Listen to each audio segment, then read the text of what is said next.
মধ্যে থাকে।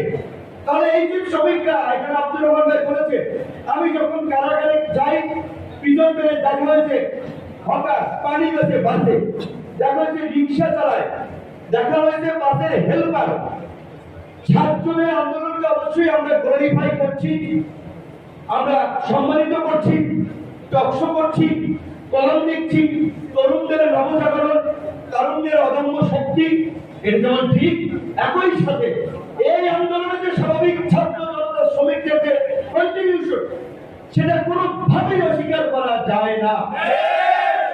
ছাত্রদের প্রতি আমাদের সবার আবেগ আছে, আমরা জ্ঞান দিচ্ছি। কয়েকজন শ্রমিক নারায়ণগঞ্জ থেকে যাত্রাবাড়ি থেকে এসেছে, রক্ত পড়ছে, চিকিৎসা করাতে পারছে না।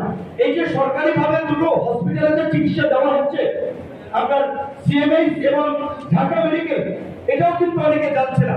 কাজেই শ্রমিক ভাইদের